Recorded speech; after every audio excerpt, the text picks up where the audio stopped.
जो कानून में तब्दीली है उसके बाद इलेक्शन कमीशन को कि अगले तमाम जो अभी बाई इलेक्शन हैं ये ईवीएम के ऊपर कराने लाजमी है, और अगर इलेक्शन ईवीएम के ऊपर नहीं होते तो एक नुक्ता नज़र ये है कि हुकूमत उसको फंड नहीं कर सकेगी।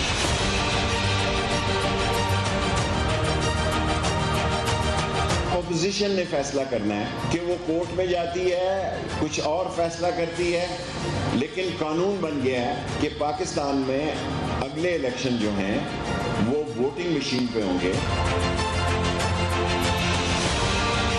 मेरा ख्याल है कि इलेक्शन कमीशन जो है वो पार्लियामान के पास शुदा कानून से डेविएट नहीं कर सकता। इलेक्ट्रॉनिक वोटिंग मशीन पर हुकूमत और इलेक्शन कमीशन आमने सामने आ गए।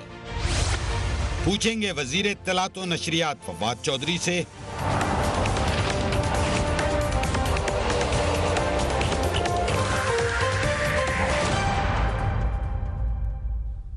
Good evening and very warm welcome to the show. हुकूमत ने कानून साजी कर ली मगर ईवीएम का मसला बहरहाल हल नहीं हो पाया है।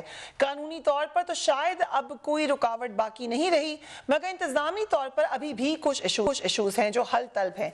गुज़िश्ता कई दिनों से इलेक्ट्रॉनिक वोटिंग मशीन के जरिए इंतखाबात कराने के मामले पर काफी गर्मा गर्मी देखने में आई है।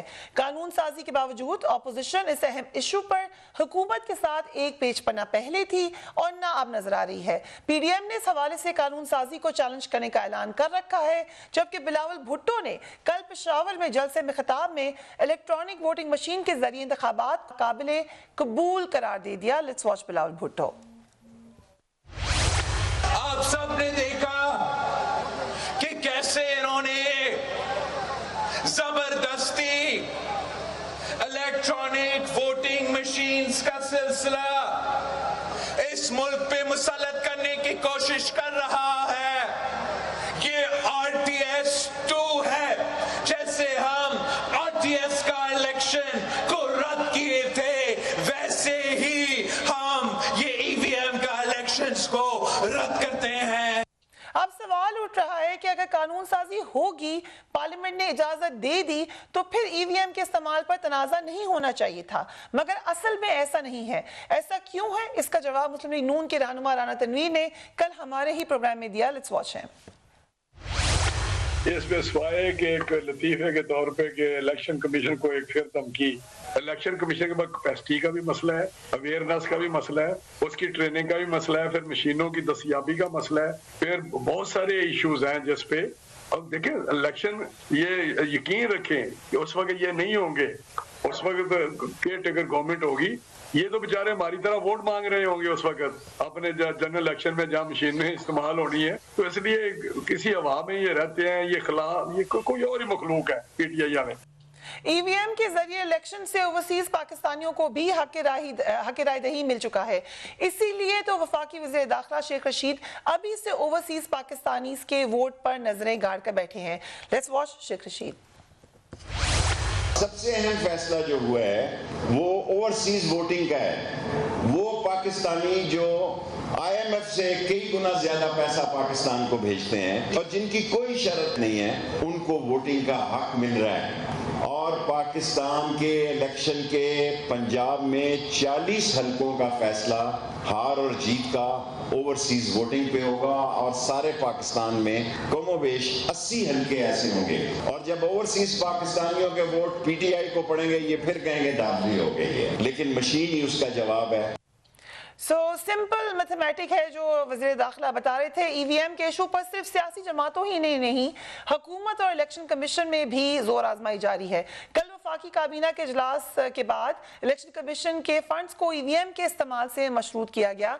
वफाकी वज़ीर इत्तलात फवाद चौधरी ने इस हवाले से लगी लिपटी रखे बगैर हुकूमती मौक़िफ़ सामने रखा। Let's watch him. जो कानून में तब्दीली है उसके बाद इलेक्शन कमीशन को हम ये समझते हैं कि अगले तमाम जो अभी बाई इलेक्शंस हैं ये ईवीएम के ऊपर कराने लाजमी है, और अगर इलेक्शन ईवीएम के ऊपर नहीं होते तो एक नुक्ता नज़र ये है कि हुकूमत उसको फंड नहीं कर सकेगी। उधर इलेक्शन कमीशन ऑफ पाकिस्तान ने भी अपनी पोजीशन वाज़े कर दी है कि हुकूमत दबाव डाल रही है मगर झुकेंगे नहीं। ज़रा इलेक्शन कमीशन के मुताबिक ईवीएम के बारे में टेंडर संजीदा तरीन नौयत का मामला है। इलेक्शन कमीशन खुद मुख्तार और आईनी इदारा है। हुकूमत की जानिब से इलेक्शन कमीशन पर ईवीएम मशीनों के बारे में टेंडर करने के दबाव जो है वो बढ़ाया जा रहा है, लिहाजा इलेक्शन कमीशन पर हर किस्म के दबाव को मुस्तरद करता है। मीडिया के जरिए दबाव बढ़ाने के बयानात से इलेक्शन कमीशन दबाव में नहीं आएगा, जबकि पीपल्स पार्टी के रहनुमा सईद गनी साफ साफ ये कह रहे हैं कि उनकी जमात इस मामले पर इलेक्शन कमीशन के साथ खड़ी है। Let's watch Saeed Ghani. और अब वो ये दावा कर रहे हैं कि वो इस मुल्क में साफ और शफाफ इंतखाबात करवाना चाहते हैं और उस धांधली की मशीन के जरिए करवाना चाहते हैं। तो मैं समझता हूँ कि हम इलेक्शन कमीशन के साथ खड़े हैं। हम इलेक्शन कमीशन की जो आईनी हैसियत है उस पर किसी तरह से भी कंप्रोमाइज नहीं करेंगे और अपोजिशन की तमाम जमातें, मुझे उम्मीद है कि इस हुकूमत के इस मजमूम जो इनका एक हथकंडा है, जो तरीक़ेकार है, जो इलेक्शन कमीशन को मफलूज करने की साजिश है, उसको हम नाकाम बनाएंगे। क्या ये मामला इतना ही गंभीर है? हुकूमत कॉन्फिडेंट है कि ये मामला इतना मुश्किल नहीं है? इस पर बात करने के लिए हमारे साथ मौजूद हैं फवाद चौधरी साहब। A very warm welcome to you. आपने कल प्रेस कॉन्फ्रेंस में इलेक्शन कमीशन को बाकायदा धमकी देगा कि अगर आइंदा इंतखाबात इलेक्ट्रॉनिक वोटिंग मशीन के जरिए ना करवाए गए तो उनके फंड्स बंद हो जाएंगे। आपके ख्याल से इस किस्म की धमकियों या प्रेशर से काम करेगा इलेक्शन कमीशन? देखिए, मेरा ख्याल है आपने मुझे प्रेस कॉन्फ्रेंस ही नहीं सुनी है और आपके कान में किसी ने कह दिया कि धमकी दे दी है तो आपने वैसे ही पूछ लिया। इसलिए कि कल जो मेरी प्रेस कॉन्फ्रेंस है, अगर आप उसका एग्जैक्ट क्लिप चलाएंगी तो आपको एहसास होगा कि I was referring to a legal provision कि जहां पे ये कहा गया है, मैंने ये कहा एग्जैक्ट अल्फाज में दोहरा देता हूँ ताकि आप क्लियर हो जाए कि धमकी क्या होती है और बात क्या होती है। मैंने ये कहा कि काबीना के इजलास में एक ओपिनियन ये आई है तो लॉ मिनिस्टर जिसको इंडोर्स करते हैं कि हम सिर्फ उसी इलेक्शन को फंड कर सकते हैं जो कानून के मुताबिक हो। और अब कानून ये कह रहा है कि अगला इलेक्शन ईवीएम के ऊपर होगा, तो एक राय ये है कि हम शायद फंडिंग ना कर सकें अगर इलेक्शन ईवीएम के ऊपर नहीं होगा। लेकिन इसके लिए जो कायदा ओपिनियन है वो लॉ ओपिनियन लीगल डिपार्टमेंट जो है यानी लॉ मिनिस्ट्री जो है वो इस पे दी। इस पे हमारे प्रोग्राम में कल मुस्लिम लीग नून के रहनुमा राना तनवीर हुसैन भी मौजूद थे। उनका कहना ये था कि ये मामला शायद अबूरी हुकूमत को देखना होगा और आपकी हुकूमत का नहीं है, क्योंकि आपकी लीगल बैकग्राउंड है। इस पे भी रोशनी डालिए। राना तनवीर साहब को कुछ पता नहीं है, मेरा नहीं ख्याल उन्होंने आर्टिकल 220 पढ़ा नहीं है और हम जनरल इलेक्शन की तो बात ही नहीं कर रहे थे। अभी तो हम ज़िमनी इलेक्शंस की बात कर रहे हैं कि अब कानून के बाद ज़िमनी इलेक्शंस भी ईवीएम के ऊपर जाने जरूरी है और दिस इज द रिक्वायरमेंट। सो आपके ख्याल से इतनी जल्दी तैयारी हो जाएगी? उस वक्त पे हुकूमत को बहुत ज़्यादा मदद करनी चाहिए इलेक्शन कमीशन की, क्योंकि एक बड़ी तादाद में मशीन्स चाहिए, फंड्स चाहिए। उसके लिए आप तैयार हैं इलेक्शन कमीशन की मदद करने के लिए? जी बिल्कुल, हम इलेक्शन कमीशन की मदद के लिए भी तैयार हैं और इलेक्शन कमीशन ने खुद भी इस ज़मन में इक़दाम उठाए हैं। उन्होंने कमेटीज क्रिएट की हैं, टेक्निकल कमेटीज, जिनका काम यह है कि वो इस मामले में आगे बढ़े। और देखिए, इलेक्शन कमीशन ने कोई बड़ी तैयारी इसमें नहीं चाहिए, इसमें सिर्फ उन्होंने अपनी रिक्वायरमेंट्स के ऊपर मबनी एक RFP जारी करना है, इश्तिहार जारी करना है, जिसके बाद जो दुनिया में मुख्तलिफ मैन्युफैक्चरर्स हैं वो इलेक्शन कमीशन के पास अपनी प्रोडक्ट लेके आएंगे। इलेक्शन कमीशन उनको टेस्ट करेगा, जो उनको सही लगेगी उसकी वो प्रोडक्ट की खरीदारी का ऑर्डर देगी। सो आइडियली कौन सा इलेक्शन है जो आप देख रहे हैं, यूर आइंग दैट कि ये वाला होगा इलेक्ट्रॉनिक वोटिंग मशीन से पहला? हम तो समझते हैं कि जो ज़िमनी इलेक्शन जो भी अब आ रहा है इसके बाद वो इलेक्ट्रॉनिक वोटिंग मशीन के ऊपर होना चाहिए। लाहौर का इलेक्शन भी? लाहौर का शेड्यूल इस लॉ से पहले पास हो गया, तो लाहौर का तो नहीं, लेकिन आइंदा जो आ रहे हैं उनमें ये ईवीएम। सो अब हमने कल देखा कि बिलावल भुट्टो साहब ने भी इतराज कर दिया और पीपल्स पार्टी बड़ी सख्ती से इसके ऊपर अब स्टेटमेंट दे रही है। PMLN पहले ही नहीं मान रही थी। आपके ख्याल से अपोजिशन इसके लिए रुकावट बनेगी? देखिए, अपोजिशन के पास कोई एजेंडा तो है नहीं और वैसे भी उनका अभी तक देखा जाए तो अभी तक अपोजिशन का क्लियर नहीं है। वो एक दिन कोई बात करते हैं, दूसरे दिन कोई बात करते हैं। अभी तक अपोजिशन जो है वो कोई ठोस अपनी ऑल्टरनेटिव सजेशंस नहीं ला सकी इस ज़मन में।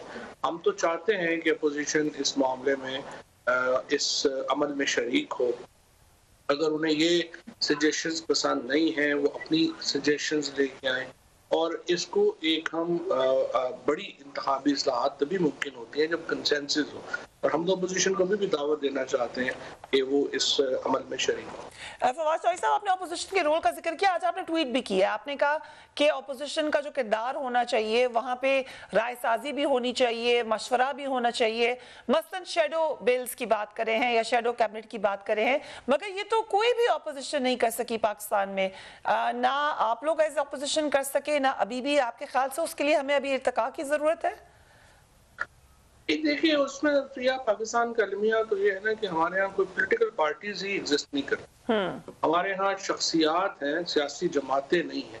और ये जो 2 दफा जो प्राइम मिनिस्टर बनने का जो इख्तियार खत्म हुआ, उसके बाद पॉलिटिकल पार्टीज ये जरूरत भी महसूस नहीं करती कि उन्हें कोई अपने आप को एज अ पार्टी खड़ा करना है।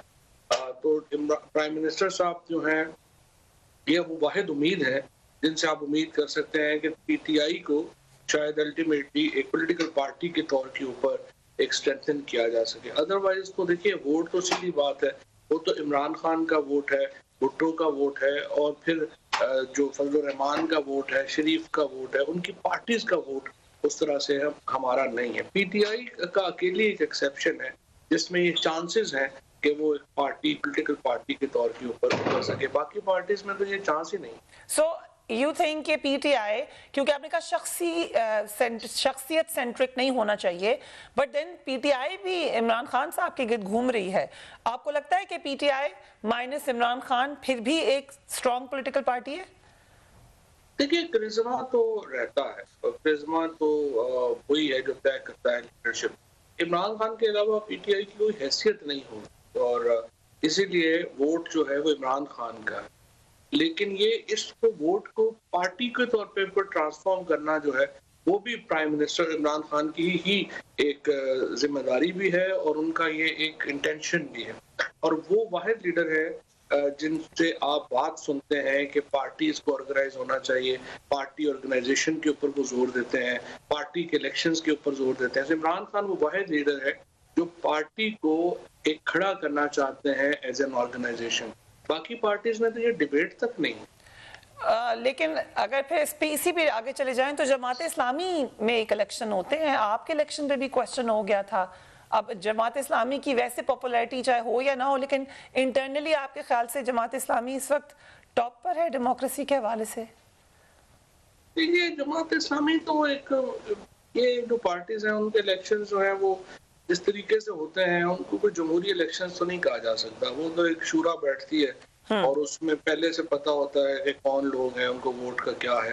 अगर जमात इस्लामी एक जमहूरी पार्टी होती तो उसके ग्रास रूट के ऊपर वोट होता, लेकिन वो तो ग्रास रूट पे तो वोट नहीं है। एक्चुअली तो जमात इस्लामी की लीडरशिप तो डिटेरिएट हुई है, और मुसलसल आप देखिए मौदूदी साहब, आप मौदूदी साहब से इख्तलाफ कर सकते हैं, लेकिन उन जैसी जो जय्यद आलम थे या उनकी जो तहरीरें आप पढ़ें, उनकी जो तकरीरें आप सुने, उनकी गुफ्तगू सुने, तो कहाँ मौदूदी साहब और कहाँ आप सिराजुल हक साहब, जमीन आसमान का फर्क है। तो एक बहुत बड़ी डिटेरिएशन आई है जमात इस्लामी में। Right, so coming to the cabinet meeting yesterday, आपने उसका खुद जिक्र किया, ये भी खबरें आई, अब फिर आप कहेंगे कि आपको किसी ने सुना दिया है, लेकिन ये खबरें ही हैं कि प्राइम मिनिस्टर ने बैरून मुल्क जाने से रोका है वुज़रा को। क्या वजह है उसकी? क्या आइंदा 3 माह में कोई अहम बात है या पैसे नहीं है हुकूमत के पास कि वुज़रा बाहर जाए? पीछे भी ये हुआ था कि हमने चैनल्स को ये कहा था कि आप इस तरह कैबिनेट की खबरें जो है वो झूठी खबरें ना फैलाएं, और इससे एक अनफॉर्चुनेट एनवायरनमेंट पैदा होता है मुल्क।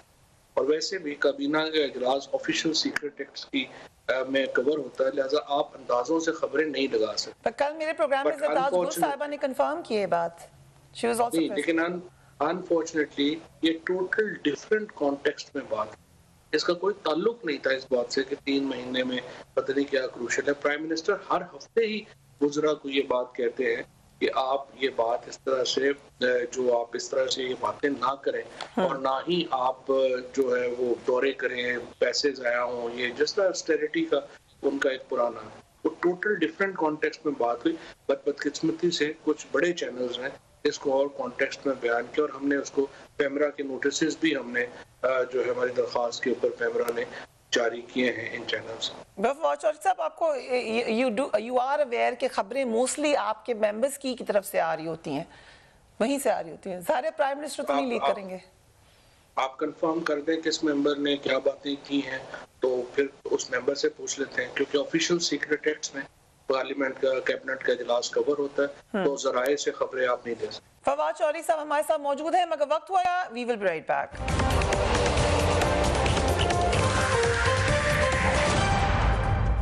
And welcome back. सो आप आ जाते हैं राना शमीम के बयान हल्फी की तरफ। आपने कि राना शमीम का इस्लामाबाद हाई कोर्ट में जो बयान है वो जाहिर करता है कि अंसार अब्बासी साहब को ये बयान हल्फी नवाज शरीफ साहब की जानिब से मिला है। आपको क्यों लगता है कि इसमें PMLN डायरेक्टली इन्वॉल्व्ड है? देखिए, उसकी वजह यह है कि एक पूरी मुहिम जो है वो मरियम नवाज शरीफ ऑर्केस्ट्रेट करती हैं जब भी उनकी पेशी होती है, जब भी उनका कोई केस लगने वाला होता है, वो इस तरह से अपनी मुहिम जो है उसको ऑर्केस्ट्रेट करती हैं। अब ये जो हिस्सा है राना शमीम का एफिडेविट, जो नून लीग के पहले वाइस प्रेसिडेंट रह चुके हैं, उनकी तरफ से ये एफिडेविट दिया जाना एक ऐसे मौके के ऊपर जब मरियम नवाज शरीफ की अपील जो है वो हाई कोर्ट में पेंडिंग है और लगी हुई है, उससे जाहिर ये होता है कि इसका मकसद सिर्फ ये है कि नवाज शरीफ और मरियम नवाज की अपीलों के ऊपर असरअंदाज हुआ जाए। अब उसकी जो असरअंदाज होने के लिए जो इस वक्त मामला है वो राना शमीम जो है उसका लंदन में, अब आप लंदन जाएंगी आपको तो लॉकर नहीं मिल जाएगा, तो आप देखिए कि उनको लॉकर मिला है, फिर वही नोटरी पब्लिक है जो नवाज शरीफ की नोटरी पब्लिक है। और उन्होंने जो कल उनके बेटे ने भी बयान दिया कि उन्होंने कहा कि नहीं मैं पहले मिल के आऊंगा, वो नवाज शरीफ से मिले, उन्हीं के नोटराइज पब्लिक ने उनको नोटराइज किया उनके बयान को, नवाज शरीफ ही के लॉकर में ये बयान रखा गया। और वो बयान फिर सिर्फ अंसार अब्बासी जो है, आप भी उनको जानती हैं, मेरा भी बहुत उनसे दुआ सलाम है, अंसार अब्बासी साहब का गहरा ताल्लुक है PMLN के लोगों से, लेकिन राना शमीम से तो उनका कोई ताल्लुक नहीं है। लिहाजा इसके अलावा कोई लॉजिकल बात नहीं लगती कि नवाज शरीफ ने अपने लोगों के जरिए या खुद अंसार अब्बासी साहब को ये एफिडेविट पहुंचाया। सो आपने उनके साहबजादे का जिक्र किया राना शमीम के, वो मेरे प्रोग्राम में भी बार बार आके कहते हैं और जगहों में भी आपको बड़ा याद करते हैं, वो कहते हैं नोटिस भेजना है आपको। अब वो कह रहे हैं कि मेरे वालिद ने रोका है, जिस वक्त मामला खत्म होगा तो फिर आपको भेजेंगे नोटिस। Any comments? क्या उस पे क्या ओके, सो भेज दें वो नोटिस, आप कह रहे हैं। मुस्लिम लीग नून ये मुतालबा करी है कि जस्टिस साकिब निसार की ऑडियो लीक की भी तहकीकात की जाए। आपके ख्याल से ये ठीक मुतालबा है? देखिए, उसमें तो उनके पास मौका है। नवाज जो तरीका है, कानूनी तरीका ये है कि उनकी अपील पेंडिंग है इस वक्त 2 जजेस के पास हाई कोर्ट के इस्लामाबाद। अगर वो ये समझते हैं कि ये लीक जो है या ये जो टेप है इससे उनका केस मजबूत होता है और उससे उनको लगता है कि उनको सजा एविडेंस के ऊपर नहीं बल्कि दबाव की वजह से दी गई है, जो उनकी आर्गुमेंट भी है, तो फिर उनको ये टेप उस हाई कोर्ट बेंच के सामने पेश करनी है अपने एविडेंस के तौर के ऊपर। और वो हाई कोर्ट का बेंच फिर ये फैसला करेगा कि इसकी एविडेंशियरी वैल्यू क्या है और उसको फोरेंसिक करवाना चाहते हैं नहीं करवाना चाहते, ये फिर उस हाई कोर्ट के बेंच की मर्जी हो। So आपकी, because again I'm asking you because of your legal background, ये आपको क्या लगता है अब तक के जो मामलात हैं, चाहे वो जस्टिस साकिब निसार की alleged ऑडियो लीक हो, चाहे ये बयान हल्फी हो, ये मामलात क्या इतने मजबूत हैं कि असल हदफ जो है PMLN का कि मरियम नवाज और नवाज शरीफ को बरी कराया जाए वो पूरा हो सकता है इससे एज ए लीगल काउंसिल? हमारे यहाँ जो सबसे अनफॉर्चुनेट पार्ट है मीडिया का वो ये है कि हमारा मीडिया जो है वो सिर्फ स्टूडियोज में तो शो करता है, लेकिन अभी तक किसी ने भी ये कोशिश नहीं की है कि मरियम नवाज के मुकदमे का जो सब्सटेंटिव पहलू है, यानी उनके ऊपर इल्जामात क्या है, उसके ऊपर इल्जामात के ऊपर शहादतें क्या है और अभी तक की बहस क्या है, अब प्रोसिक्यूशन क्या कह रही है और डिफेंस का बयान क्या है, ये किसी को नहीं मालूम और हमारे मीडिया ने उसको फोकस नहीं किया। तो सवाल मसला ये है, आप मुझसे कहेंगी, मैं कहूंगा जी केस बड़ा मजबूत है, आप नून लीग से कहेंगी, वो कहेंगे जी केस नहीं है। But this is your job कि आप जाके अपनी रिसर्च टीम को कम से कम ये कहें कि वो प्रोब इन करे कि आखिर इस केस के फैक्ट्स क्या हैं, और उसके बाद जो एविडेंस है वो आप यहाँ पे लोगों के सामने लेके आए कि ये वाकयात है, ये एविडेंस है और ये केस है। अब मैं थोड़ा सा सिर्फ आपको ये बता दूं, मरियम नवाज का जो केस है या नवाज शरीफ साहब का जो केस है, ये पाकिस्तान में शुरू नहीं हुआ था। सुदित्से जिदबर्ग एक जर्मन अखबार थी, उसने एक इंटरनेशनल स्कैंडल ब्रेक किया जिसमें पता चला कि जहां दुनिया के और बहुत से लोगों ने ऑफशोर कंपनीज के जरिए प्रॉपर्टीज बनाई हैं, इसी तरह से नवाज शरीफ ने ऑफशोर प्रॉपर्टीज बनाई हैं। नवाज फैमिली ने आके कहा वो प्रॉपर्टीज हमारी नहीं है, बाद में साबित हो गया कि वो प्रॉपर्टी शरीफ फैमिली की हैं। हमारा नैब लॉ सेक्शन 9 कहता है आपको बताना है कि आप इतने पैसे कहां से आपके पास आए जिससे आप ये प्रॉपर्टीज खरीद सकें। आप पूरी केस ये चला 3 साल, ये केस पहले चला, नवाज फैमिली ये सबूत नहीं दे सकी, और अब भी जो केस है वो यहाँ पे आके खड़ा हुआ है और इसके ऊपर कोई बात नहीं हो। बट माय क्वेश्चन वाज आपके, चले मीडिया का बता दें, आप इंफॉर्मेशन मिनिस्टर हैं, मीडिया फ्रेंडली हैं आप काफी ज्यादा, एज अ पर्सनैलिटी मीडिया आपको बड़ा पसंद करता है, तो आप क्यों इतने मीडिया से नाराज होते हैं? आपके ख्याल से ट्रेनिंग करवानी सबकी? नहीं, देखिए ना, इशू ये है कि मैं नाराज नहीं हूँ। मीडिया में जो बहुत हमारे यहाँ जो इस वक्त जो इन्वेस्टिगेटिव जर्नलिज्म है या ये जो मामलात हैं उनके ऊपर सिर्फ मैं ये तवज्जो दिला रहा हूँ कि ये भी होना चाहिए, अदरवाइज तो ठीक है, जबरदस्त है, क्या प्रॉब्लम। सो कोविड फंड का भी बता दें, आपने कहा कि कैबिनेट मीटिंग के मिनट्स नहीं रिलीज होने चाहिए, बट अगर आप इन योर कैपेसिटी हमें बता दें, कल ये भी कहा गया कि कोरोना फंड की ऑडिट रिपोर्ट पर भी प्राइम मिनिस्टर ने बातचीत की, कोई ऐसी बातचीत हुई थी कल? जी, मैंने कल अपनी प्रेस कॉन्फ्रेंस में फिर ये बताया था कि हमने इसको जो है बड़ी डिटेल में ये बात की है। कल हमने तीनों जो एजेंसीज हैं, NDMA है, एहसास है और जो हमारा यूटिलिटी स्टोर्स है, इन तीनों के सरबराहान को कहा है कि हर पैरे का जवाब मीडिया के सामने भी रख दे। ये सारी रिपोर्ट जो है ये शाया हुई है, ये रिपोर्ट जो है इस वक्त वेबसाइट के ऊपर है। उसमें देखिए जो इरेगुलरिटीज हैं वो कई ऐसी इरेगुलरिटीज हैं जो शायद अमूमी हालात में उनको ऑडिट ऑब्जेक्शन नहीं बनता। मिसाल के तौर के ऊपर ये कहा गया कि जो वैक्सीन है वो PIA के जरिए पाकिस्तान आनी चाहिए थी, और अगर PIA के जरिए आती तो इतने लाख रुपए बचते। अब FWO का भी तस्करा है उसमें, अस्पताल की तामीर के लिए वो कह रहे हैं कि NDMA ने चेयरमैन लेफ्टिनेंट जनरल के हुक्म पर FWO को कुल 20 करोड़ अवामी फंड से दिए, ये भी उसमें लिखा है। रावलपिंडी और कराची में मुख्तलिफ तामीरात के लिए मजीद 9 करोड़ रुपए दिए गए। सो काफी, एंड यू राइट कि डिस्क्रिपेंसी है, इसका पता कैसे चलेगा कि हुआ क्या है? नहीं, वो कल इंशाल्लाह इसको हमने यही कहा है कि चूंकि पाकिस्तान में पढ़ने का रवाज कम है, तो मैंने यही रिक्वेस्ट की है तीनों एजेंसीज को कि आप बजाय इसके कि एक बहुत लंबी चौड़ी रिपोर्ट दें, आप जो पैराज आपके मुतालिक हैं उसका जवाब जो है वो मीडिया के सामने रख दें, ताकि तमाम लोग जो है उनको इसका पता भी चल जाए कि डिस्क्रिपेंसीज हैं क्या। सो वजह क्या आपके ख्याल से IMF ने इसको एक अपनी कंडीशन में से एक कंडीशन बनाया, इतनी क्यों तवज्जो दी उन्होंने इसके ऊपर? नहीं, वो चूंकि IMF के पैसे थे ना, ये वो पैसा था, आपको पता है कि जो तमाम दुनिया को IMF ने एज अ कोविड रिलीफ जो है वो फराहम किया था, तो चूंकि पैसा उनका था तो वो चाहते थे कि इसके तमाम जो खर्चा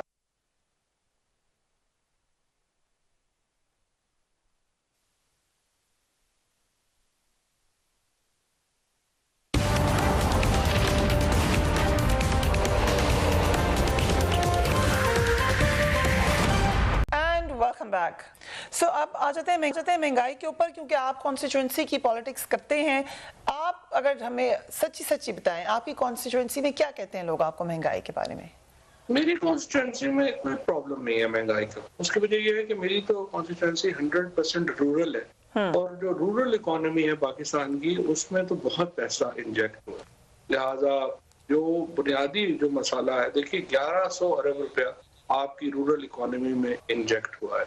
इसी तरीके से जो हमारी इंडस्ट्री है, जो कंस्ट्रक्शन वर्कर है, उनको बहुत पैसा जो है 900 अरब रुपए के करीब तो सिर्फ जो है वो कंस्ट्रक्शन सेक्टर में पैसा जो है वो लगा है।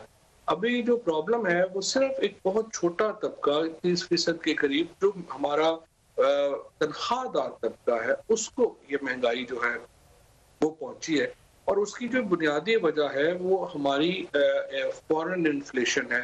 यानी जो अगर तेल की कीमतों में इजाफा है तो आपकी बिजली की कीमतों में इजाफा होगा, क्योंकि शरीफ फैमिली जो कॉन्ट्रैक्ट्स करके गई है बिजली के, वो सारे के सारे इम्पोर्टेड फ्यूल के ऊपर है। तो जब आप इम्पोर्टेड फ्यूल के ऊपर रिलाई कर रहे हैं तो आपकी बिजली महंगी होगी, आपका तेल महंगा होगा, आपकी LNG महंगी होगी। ये चीजें हैं जो महंगी हुई हैं, जिन्होंने बेसिकली तनख्वाहदार तबके को हिट किया। इसी तरह से जो पाम ऑयल है, जब PTI हुकूमत में आई थी तो वो तकरीबन $500 का मैट्रिक टन था, इस वक्त वो तकरीबन $1200 पे चला गया। तो यू कैन इमेजिन कि ये जो कीमतें हैं जो कि बैरून मुल्क उधर से आई हैं, उसकी वजह से हमें प्रॉब्लम है। फवाद साहब, आपकी यहाँ तक बात ठीक है, ये दुरुस्त है कि इट्स एन इंटरनेशनल फिनोमिना, मगर उसके साथ साथ आप इंटरनेशनली देखें ना, उसके रिपरकशन भी आ रहे हैं, चाहे यूनाइटेड किंगडम हो, चाहे कोई और मुल्क हो, किसी भी कोविड की वजह से हो, जो भी रीजन हो, तो फिर हुकूमतें भी अनपॉपुलर हो रही हैं वहां से। सो क्या हम उसके लिए तैयार हैं, जो भी वजह हो, लेकिन लोगों को, आवाम को ये बात कैसे आप समझाएंगे कि आप इसमें कुछ नहीं कर सकते? अवाम को बड़ी अच्छी तरह समझ है, क्योंकि अवाम बेवकूफ नहीं है और उनको भी अच्छी तरह पता है कि दुनिया में बहुत कम ही कोई मुल्क होगा जो पाकिस्तान की तरह ये क्लेम कर सके कि हम कोविड के बावजूद 5% से भी ज्यादा ग्रोथ रेट अचीव करके बैठे हुए हैं। हमारे यहाँ जो एग्रीकल्चर है, हमारे यहाँ कंस्ट्रक्शन सेक्टर है, $20 बिलियन की तो हमारी टेक्सटाइल एक्सपोर्ट का टारगेट है इस साल, जो पाकिस्तान की तारीख का हाईएस्ट टारगेट है। हमने रेवेन्यू टारगेट्स पाकिस्तान के हाईएस्ट टारगेट्स जो है वो अचीव किए। तो हमारी जो इकोनॉमी के फंडामेंटल्स हैं वो बाकी इकोनॉमीज की तरह कमजोर नहीं हुए हैं, वो बहुत मजबूत हों। सो आप ये संजीदगी से समझते हैं कि महंगाई का मसला ओवररेटेड है, मीडिया ने फैलाया है? 100% ओवररेटेड है, इसमें कोई शुबह नहीं। ओके, दैट इज वेरी, अब आपको पता है मीडिया ने सब आपके क्लिप लगाना शुरू कर देना है बार बार, सो यू आर 100% कॉन्फिडेंट कि ये 100% ओवररेटेड है। NA 133 में आ जाते हैं। पीट, आपको अक्सर लोगों का ख्याल ये है और कमेंट भी यही है कि क्योंकि पता चल रहा था कि मुस्लिम लीग नून ने जीतना है, सो शायद इसलिए आप लोग उसमें शामिल नहीं हैं इस रेस में। वेल, आई थिंक ये बहुत ही PTI की ऑर्गेनाइजेशन ने और जो हमारे कैंडिडेट्स थे, चीमा साहब, उन्होंने बहुत ही एक, क्या कहूँ मैं, कि नालायकी का सबूत दिया और नॉन सीरियस लिया। और वाकई उसमें जो तनकीद इस वक्त PTI के ऊपर हो रही है वो काफ़ी हद तक जायज़ है। और मैं समझता हूँ कि हमने अपने कारकुनों को, अपने लोगों को मायूस किया है जिस गैर संजीदगी से इस इलेक्शन में नॉमिनेशन पेपर जमा करवाए गए और जिस तरीके से ये सारा कुछ हुआ। मैं समझता हूँ कि इसके ऊपर तो हमें माफी मांगनी चाहिए अपने लोग। क्या दोबारा उनको कभी टिकट देगी PTI आफ्टर दिस? ये तो पता नहीं मुझे, तो जब वक्त आएगा देखेंगे, लेकिन बार काफी मैं समझता हूँ कि ये एक बहुत ही अनफॉर्चुनेट था और बहुत ही गैर संजीदा बात। सो वहाँ पे अगेन एक वीडियो लीक हुई PMLN की अलेजिडली वोट ट्रिकिंग के हवाले से। ये जो वोट ट्रिकिंग के बार बार मामला आते हैं, उसका तरीक़ाकार क्या होना चाहिए आपके ख्याल से? इलेक्शन कमीशन को एक्शन लेना चाहिए? 100%। अगर इलेक्शन कमीशन ने जो सेनेट के वक्त जब हुआ था वीडियो आई थी, अगर उस वक्त एक्शन लिया होता और लोगों को संजीदगी का अंदाजा होता तो फिर इस तरह के वाकयात रुकेंगे। लेकिन 10 का में तो लिया था उन्होंने एक्शन। अभी तक तो कोई एक्शन वहां पे भी नहीं हुआ, यहाँ पे भी नहीं हुआ। जब वोट रिगिंग के एक्शन होते हैं तो फिर आपके एक्शन जो है वो मंतकी इंजाम तक पहुंचने जरूरी है। ये नहीं है कि पॉलिटिकल रीजन की वजह से आप एक इलेक्शन में आप बड़े हाइपर लगे, दूसरे इलेक्शन में आपको हाइपर, आपको फिक्र ही ना हो। सबसे अहम इलेक्शन मेरे नजर में सेनेट का इलेक्शन था, जिसमें जब ये वीडियो आई उस वक्त अगर तगड़ा एक्शन लिया जाता तो things would have been different. Again, because आपका लीगल बैकग्राउंड है, जो हुआ है अभी रिसेंट दिनों में, चाहे वो एक कॉन्फ्रेंस में हुआ, चीफ जस्टिस को वहाँ पे आके अपनी सफाई देनी पड़ी, या फॉर्मर चीफ जस्टिस के ऊपर बार बार इतराज़ात किए गए, उससे पहले भी हमने देखा इफ्तिखार चौधरी साहब पे आप भी उनको क्रिटिसाइज करते रहे हैं। ये मुसलसल जुडिशरी जो एक क्रिटिसिज्म का शिकार होती रही है माजी में भी और अभी भी, ये किस तरफ लेके जा रहा है इस इदारे को? वीक कर रहा है? देखिए जी, ये तो जुडिशरी को सोचना पड़ेगा एज ए इदारा कि वो किधर जा रहे हैं।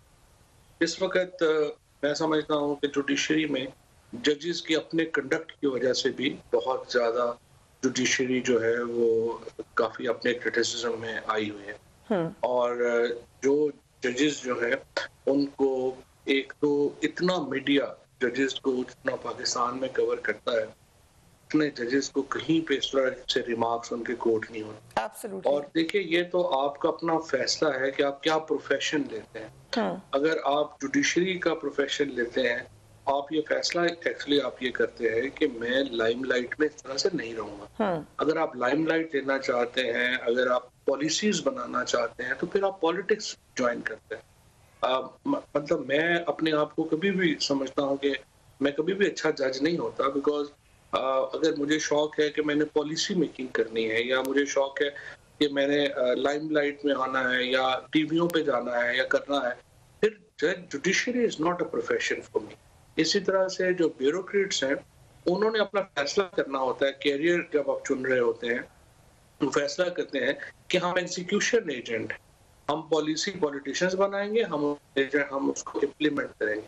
तो ये हर प्रोफेशन के अपने तकाजे हैं। यहाँ पे जिस तरीके से जजेस रिमार्क्स देते हैं, जिस तरीके से जजेस हर दूसरे मामले के ऊपर अपनी एक समझते हैं कि उनकी राय बेहतर है दूसरों से, वो तो उन्होंने जितना मेरा ख्याल है पाकिस्तान में गवर्नेंस को जुडिशरी ने नुकसान पहुंचाया है, इतना किसी और इदारे ने नहीं पहुंचाया। और ये जुडिशरी को और सीनियर जजेस को बैठ के सोचना होगा कि किस तरीके से वो पाकिस्तान को आगे ले जा सकते हैं, क्योंकि इस वक्त तक जुडिशरी का किरदार पाकिस्तान के हवाले से कोई मिसाल ही नहीं।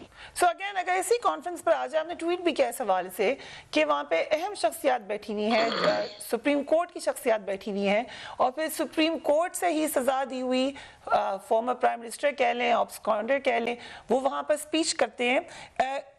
Is it possible in any other country? मैंने कोई और मिसाल ऐसी नहीं सुनी है कि जहाँ पे वही कॉन्विक्ट जिसके ऊपर उसी कोर्ट में केस पेंडिंग है वही आके तो तकरीर कंक्लूड कर रहा है। जजेस के एक्चुअली रिमार्क्स के बाद उनको एज ए चीफ गेस्ट बुलाया जाता है और जजेस जो हैं जो उनके केसेस सुन रहे हैं वो वहाँ पे एक आम मुकर्रर के तौर पे आते हैं और वो साहब जो यहाँ से एब्सकॉन्डर है वो वहाँ पे चीफ गेस्ट के तौर पे आते हैं। और पूरी जो कॉन्फ्रेंस थी वो प्लान की गई थी बुनियादी तौर के ऊपर एक पॉलिटिकल पर्पस के लिए। और क्या चीफ जस्टिस साहब हैं या बाकी जजेस हैं, अब तो ये साबित हो गया कि उनको डिस्क्लोज नहीं किया गया था, बट अभी तक जुडिशरी ने सुप्रीम कोर्ट बार की जो है एक आ गई इसके ऊपर स्टेटमेंट, बट जुडिशरी की तरफ से इसके ऊपर अभी तक कोई स्टेटमेंट नहीं आई है, जो मैं समझता हूँ कि अनफॉर्चुनेट। क्या चीफ जस्टिस को जाना चाहिए था उधर? मेरा ख्याल उनको पता नहीं था। जो अभी तक सुप्रीम कोर्ट बार की या जो बाकी लोगों की तरफ से बात आई है वो कहते हैं कि उन्होंने बताया ही नहीं था चीफ जस्टिस को ये कॉन्फ्रेंस इस तरह की हो रही। इंफॉर्मेशन मिनिस्टर फवाद चौधरी साहब बहुत बहुत शुक्रिया हमें वक्त देने का। अहम बात कर बात की फवाद चौधरी साहब ने, मगर जहां से हमने बात का आगाज किया था वो है ईवीएम। लगता यह है कि हुकूमत पूरी तरीके से ना सिर्फ कॉन्फिडेंट है बल्कि वो ये कह रहे हैं कि नेक्स्ट इलेक्शन, जैसे कि पंजाब हुकूमत ने ऐलान भी कर दिया है कि नेक्स्ट जो भी ज़मीनी इंतखाब होगा वो अब ईवीएम के थ्रू ही होगा। Do give me your feedback. अपना और अपने घर वालों का ख्याल रखिए। अल्लाह हाफिज़।